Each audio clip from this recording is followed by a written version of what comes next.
Katsu. Or Katsu? Katsu.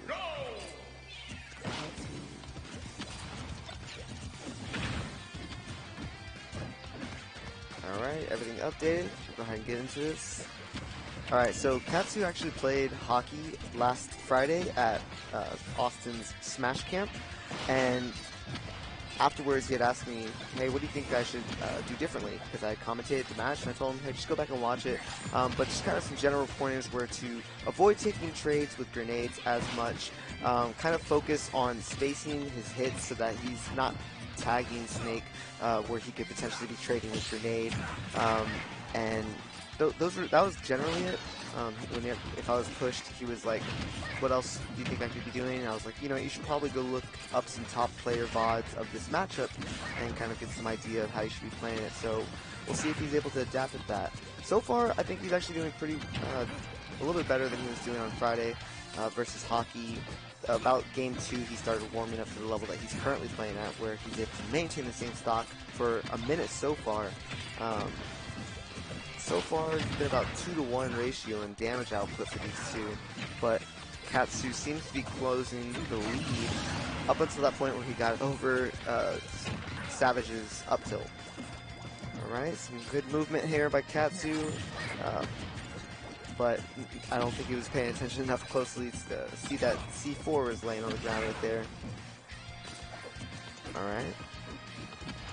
Looking for a fair right now at 127, and with that roller you can tell that he's looking for the kill, but that kind of patience isn't going to be rewarded in this matchup. You have to be a little bit more patient and maybe perhaps even, consider that you're not going to be able to land your easy kill setups, which roller is not necessarily easy, but it's not something that you're going to have to win neutral. To start up something else. It's a grounding thing. It has high kill potential if you land it, so the risk reward is pretty good. Alright, ooh. Catches Savage in the air, otherwise he would have got the roller. The fair comes out. Grenade gonna kill him out of the Cypher. That was surprising. 20% I think is what it takes to knock somebody out of Cypher without destroying Cypher. Alright, Katsu on the same stock now as Savage at a very high percent. Whoa! Oh my gosh. Okay, so Snake's able to forward tilt out of that down throw on certain characters. I don't believe that Inkling is one of them, but Savage turning around and just throwing the forward smash out there and holding it, waiting for Katsu to come out, and rewards himself with a nice little kill just to finish off what was already his a pretty strong stock showing by Savage. Alright. I like whenever grenades at your feet and you pummel and then down throw, and the total amount of time results in the grenade popping off, and then you kind of get a little bit extra damage on the end of that grab. So Savage is going to take game 1 of a best of 3. Let's just confirm that it's winners round 2. This is actually winners round 3, so I'm going to update that part of the bracket. It's a little bit further.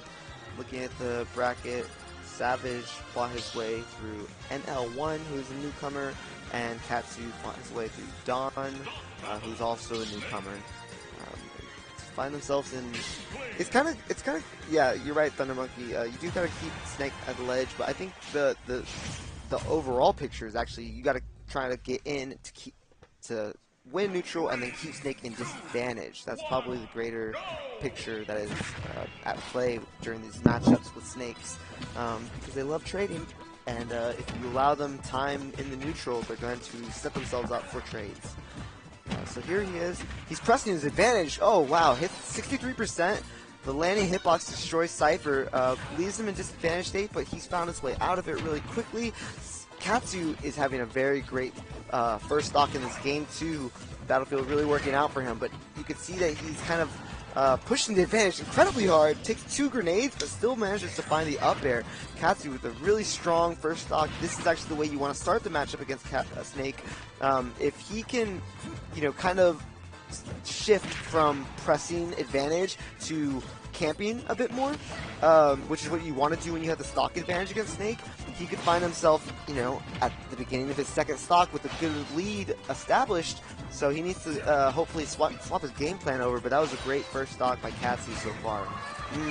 Landing like that with the in lag that up B is going to have when, on a platform above Snake was going to end that first stock of his, but 49% to 64 is still a really good position in terms of percentage. Katsu has a nice lead here. It looks like he has swapped over a little bit to a campier playstyle, but when he's charging grenade like that, that's not how you want to establish that camp game. A camping game is more like allowing Snake to dictate the pace and get in your licks where you can, not necessarily create distance for yourself and, you know, try and outlive him. Because Snake's going to output more damage, which means that when you're camping each other and creating distance rather than camping in the fact that letting him approach, or maybe there's a better word to be using there. If you create distance and play at a distance with Snake, he's gonna catch up. He's gonna catch up real quick.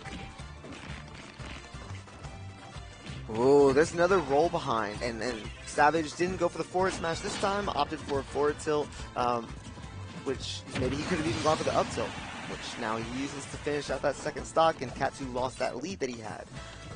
So Katsu, if you're listening to this, if you get the lead and you want to rack percentage, you can't create distance between you and Snake and camp. You have to let him dictate and kind of pick your shots. That's the kind of camping or defensive play that you want to do. But you want to maintain somewhat close proximity because Snake with space is pretty good.